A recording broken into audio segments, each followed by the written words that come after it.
కడపలో YCP MLC రామచంద్రారెడ్డిపై case నమోదు చేయాలని విద్యార్థి సంఘాల నాయకులు ఆందోళన చేపట్టారు. ఎమ్మెల్సీ రామచంద్రారెడ్డికి సంబంధించిన సాయిబాబా పాఠశాల గుర్తింపు రద్దు చేయాలని పాఠశాల ఎదుట విద్యార్థి సంఘాల నాయకులు బైఠాయించారు. కాగా కడప జిల్లా అక్కయ్యపల్లిలోని సాయిబాబా హైస్కూల్లో 8వ తరగతి క్లాస్ రూంలో స్లాబ్ పెచ్చులు ఊడిపడడంతో విద్యార్థులు గాయపడడం తెలిసిందే. పాఠశాల యాజమాన్యం నిబంధనలు పాటించలేదన్న విమర్శలు వినిపించాయి. ఈ స్కూల్ ఉపాధ్యాయ ఎమ్మెల్సీ రామచంద్రారెడ్డికి సంబంధించినదని వెల్లడైంది. ఈ నేపథ్యంలో వైసీపీ ఎమ్మెల్సీ రామచంద్రారెడ్డిపై కేసు నమోదు చేయాలని విద్యార్థి సంఘాల నాయకులు ఆందోళన చేపట్టారు. ఈ మేరకు జిల్లా కలెక్టర్ విజయరామరాజు ఆదేశాల మేరకు కడప ఆర్డీఓ మధుసూదన్ ఘటనా స్థలానికి చేరుకుని పరిశీలించి సంఘటన జరిగిన తీరుపై ఆరా తీశారు. ఈ సందర్భంగా విద్యార్థి సంఘాల నాయకులు మాట్లాడుతూ పాఠశాల పైకప్పు పెచ్చులు ఊడిపడి గాయాలైన విద్యార్థులకు మెరుగైన వైద్యం అందించాలని డిమాండ్ చేశారు. గాయాలైన విద్యార్థులకు న్యాయం జరగకపోతే బంద్ చేపడతామని హెచ్చరించారు.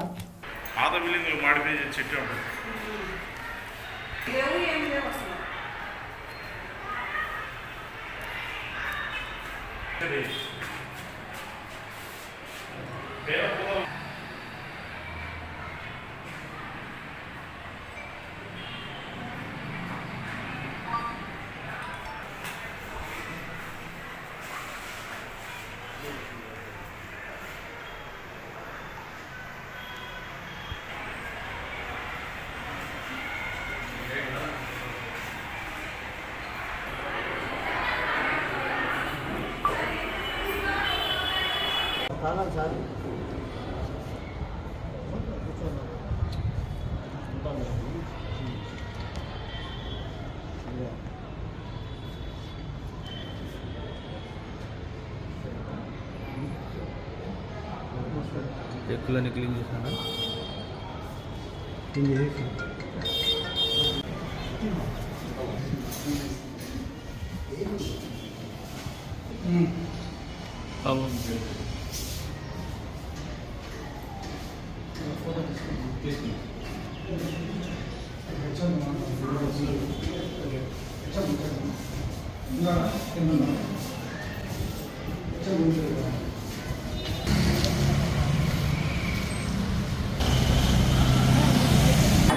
ఇప్పుడే స్కూల్ చట్ట వ్యతిరేకం అన్నీ వచ్చేసినాయి.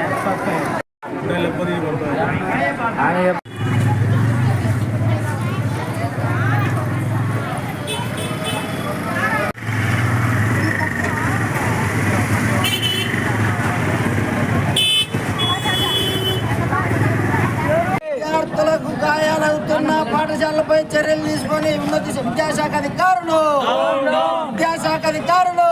వ్యాపారం చేస్తూ విద్యార్థుల ప్రాణాలు బలి చేస్తున్న పాఠశాలపై చర్యలు తీసుకొని విద్యాశాఖ అధికారులు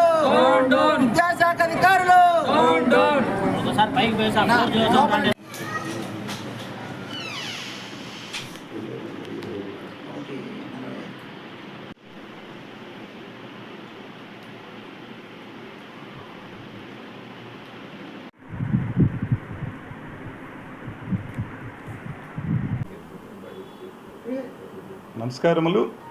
ఈరోజు సాయిబాబా పాఠశాల మా పాఠశాలలో 1:45 గంటలకు లాస్ట్ ఫ్లోర్లో స్లాబ్ పెచ్చులు అంటే స్లాబ్కు కింద పూత వేసేటు కొత్త స్లాబ్ అది పూత వేసినటువంటి పెచ్చులు ముందు పక్క కొన్ని పడవడం వలన ముందు పక్క అది ఎలా పడిందంటే ఆ గోడకు ఆ తర్వాత ఈ మధ్య అంటే బోర్డుకు ముందు డెస్క్ మధ్య పడింది. ఆ ముందు డెస్క్లో ఉన్నటువంటి పిల్లలకు ముగ్గురికి చిన్న ఇంజురీస్ కావడం జరిగింది. అవి కూడా హాస్పిటల్లో చూపించాం. దాని ఏమి పిల్లలు కూడా సేఫ్గా ఉన్నారు. దేవుని దయ వల్ల ఎవరికి ఎటువంటి ప్రమాదం లేదు. అదే విషయం మీకు తెలియజేస్తాము. ఏదో మేము దాచిపెట్టినామనేటటువంటి అపవాదం లేకుండా చిన్న విషయం జరిగింది. ఆ చిన్న విషయం వెంటనే మా టీచర్లంతా కేర్ తీసుకొని ఆ చిన్న దెబ్బలకు కూడా పేరెంట్స్ని పిలిపించి ఆ పేరెంట్స్ పిల్లల్ని కూడా వాళ్ళ ఇంటికి పంపించడం జరిగింది. అందరూ సేఫ్గా ఉన్నారు. Thank you. మధ్యాహ్నం ఒక ఇన్సిడెంట్ జరిగింది. 8వ తరగతి చదివే పిల్లలు ఉన్న గదిలో పైన ఉన్నటువంటి సీలింగ్ కొత్త పోర్షన్ పెచ్చుడి పిల్లల పైన పడిందనమాట. 4 పిల్లల పైన. అందులో ఒకరికి ఎలాంటి ఇబ్బంది లేదు, ఇంట్లో ఉన్నారు. అండ్ ఇవన్నిటిని కూడా ఏదైతే ఇన్సిడెంట్ జరిగిందో వెంటనే పేరెంట్స్కి ఇంటిమేట్ చేసి హాస్పిటల్లో కూడా అడ్మిట్ చేస్తున్నారు. సో హాస్పిటల్కి కూడా మా టీంని కూడా మేము ట్యాగ్ చేసి పంపించాము. రెవెన్యూ అండ్ ఎడ్యుకేషన్ డిపార్ట్మెంట్ నుంచి కలెక్టర్ గారు క్లియర్ ఇన్స్ట్రక్షన్స్ ఇచ్చున్నారు. ఎలాంటి ఇబ్బంది లేకుండా తిరిగి మళ్ళీ వాళ్ళు క్యూర్ అయిన తర్వాత ఇంటికి తీసుకెళ్లే విధంగా మేము అన్ని చర్యలు తీసుకుంటున్నాం. అందులో ఒక అబ్బాయికి తలపైన గాయం జరిగింది అండ్ మిగిలిన 2 పిల్లలకి కూడా తలపైన అండ్ చేతిపైన జరిగింది. మొద్దు దెబ్బలు జరిగాయి అన్నట్టు డాక్టర్ కూడా చెప్తున్నారు. బట్ ఒకరికి మాత్రం కొద్ది తలపైన కొంచెం గాయం జరిగిందని, సో అతన్ని ఇప్పుడు హాస్పిటల్కి కూడా మా వాళ్ళ టీం అంతా కూడా వెళ్ళి చూసుకొని దగ్గరుండి ఎలాంటి ఇబ్బంది లేకుండా చివరి దాకా ఉండి తీసుకెళ్ళి ఇంటి దగ్గర సంతోషంగా పేరెంట్స్తో పాటు డ్రాప్ చేస్తారు. నో మేజర్ ఏం లేదు, తలపైన గాయం.